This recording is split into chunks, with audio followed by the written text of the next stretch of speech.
Breaking news tonight, a leaked document has exploded right at the center of British politics. And here's the shocker, it was written by Prince William himself. What's inside could seriously threaten the Prime Minister's future. This isn't gossip. This isn't speculation. At exactly 4:30 p.m., a 12-page constitutional memo, personally authored by Prince William, was leaked to the BBC. The moment it landed on desks inside Number 10, chaos broke out.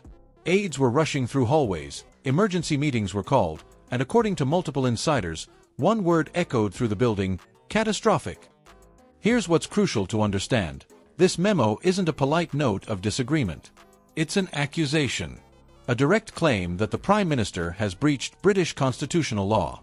The 5 allegations inside are so serious and so carefully written that even top government lawyers are calling them unanswerable. Behind closed doors, the tension was electric. Just 2 days ago, the memo was hand-delivered to Downing Street. The Prime Minister read it and immediately called an emergency 90-minute meeting. But instead of addressing the Prince's concerns, the team's first move was to figure out how to bury them. Within hours, Number 10's legal department began exploring ways to block the media from covering the story. Some even discussed using national security laws to stop journalists from publishing the memo's details. Just think about that. The government's first reaction to a constitutional challenge from the future king was censorship. Soon after, the Cabinet Office sent out a warning to all civil servants. Any discussion about the memo could be treated as a violation of the Official Secrets Act. The message was clear: talk about this, and your career is finished. But why the panic? According to one senior Whitehall insider, this memo isn't just a complaint, it's an indictment. It completely dismantles the government's constitutional position. One official reportedly said, "We massively underestimated him. We thought he was just ceremonial. He's actually a constitutional powerhouse." Now that the leak is out in the open, the 5 explosive charges can't be hidden. Let's go through the first one. Charge 1: Unlawful seizure of royal powers. On page 3, Prince William accuses the Prime Minister of taking powers that legally belong to the Crown, powers that have existed for over 600 years.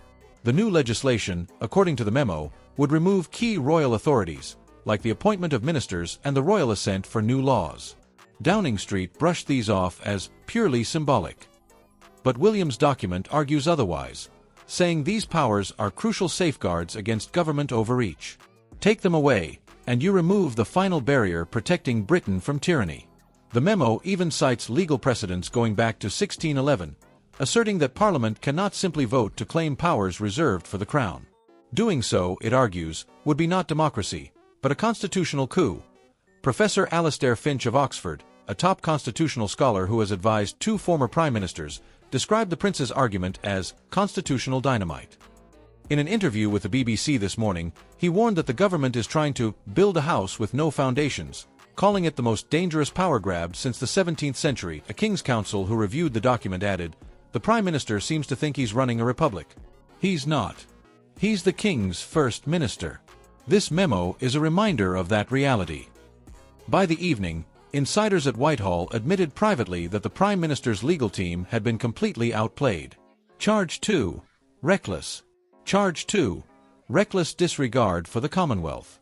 The second allegation, found on page 5 of the memo, carries serious international weight.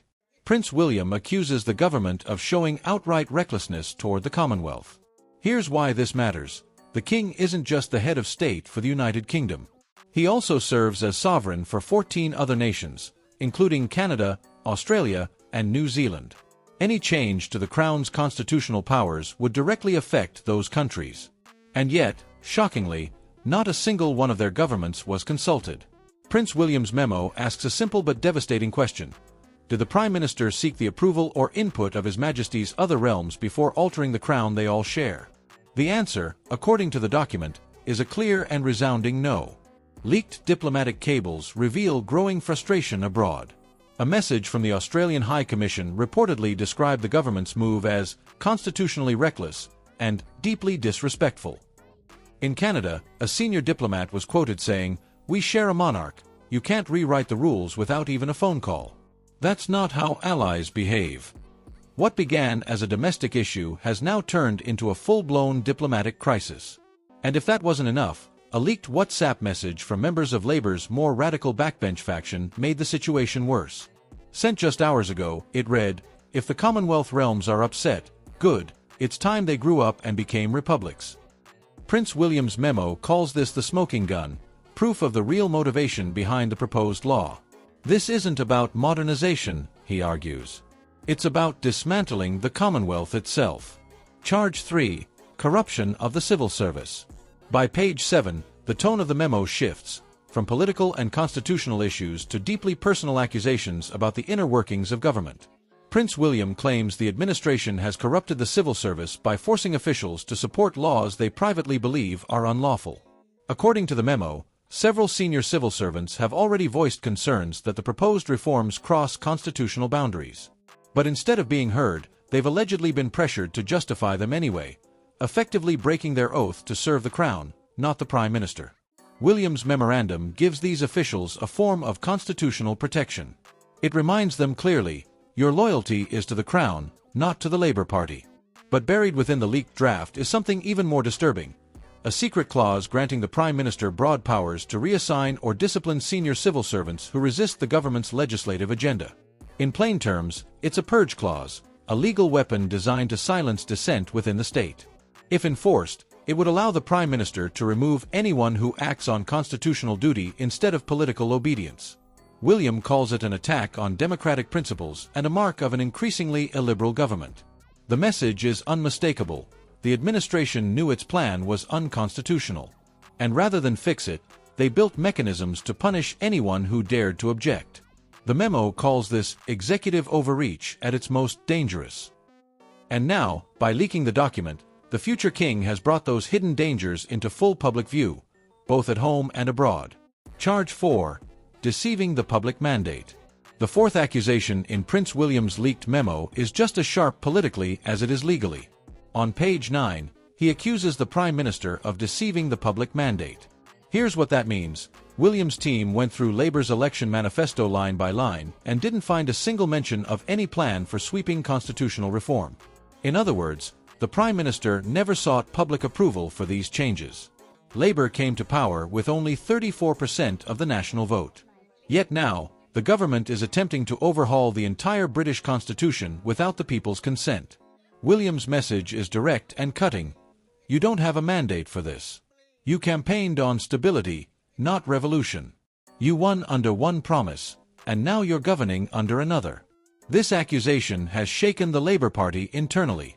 At least a dozen MPs are said to be quietly expressing doubts behind the scenes. And William's memo seems designed to speak directly to them, appealing to their conscience and their sense of democratic legitimacy.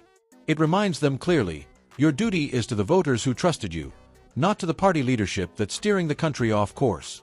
Prince William's message to Parliament couldn't be clearer. Voters never agreed to this.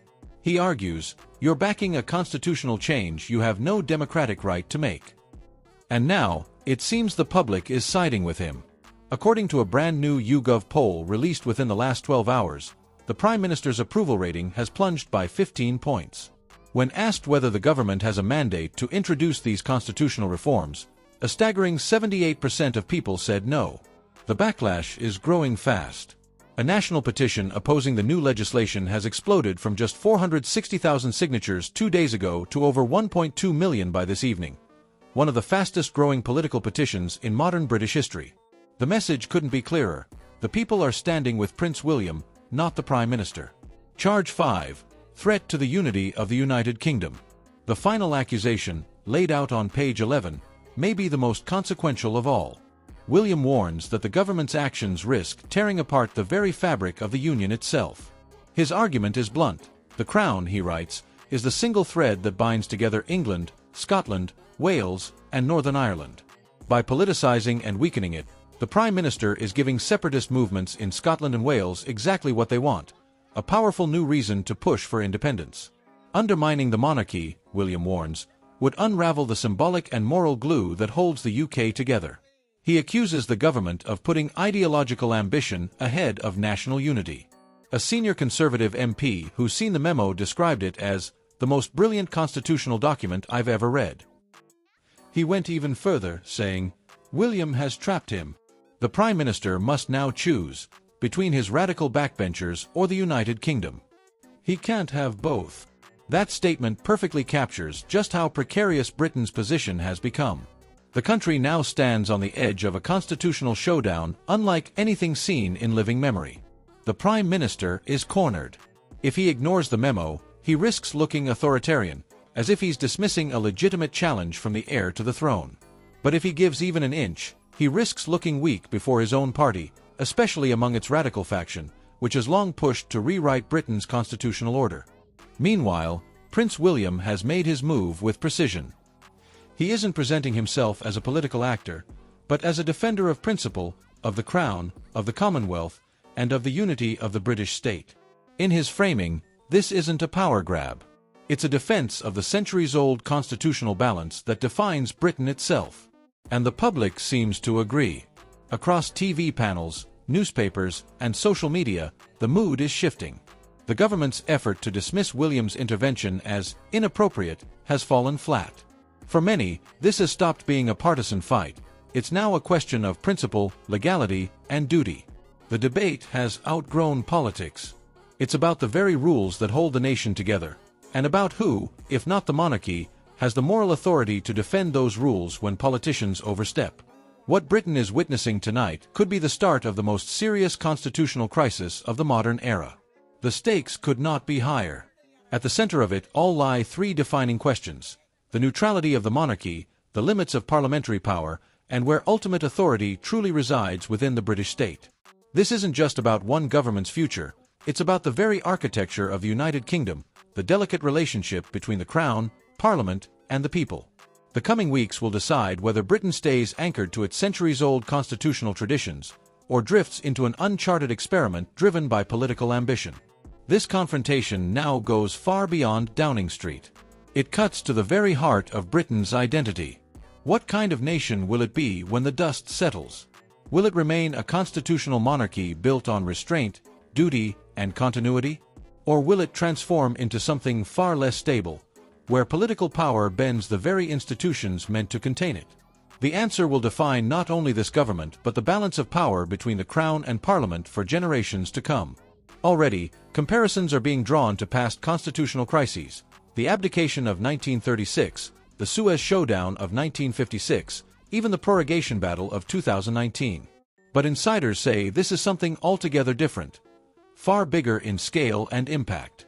For centuries, the monarchy has stayed strictly neutral. But now, it's become the very instrument through which constitutional order is being defended. In essence, this moment is a test of Britain's constitutional soul, of loyalty, of identity, and of principle. Every move from here on will shape how the nation defines itself, as one governed by law and duty, or one ruled by convenience and power. If the Prime Minister presses ahead, he risks alienating moderates in his own party and sparking anger across the Commonwealth. But if he backs down, he could fracture the fragile unity holding the Labour government together.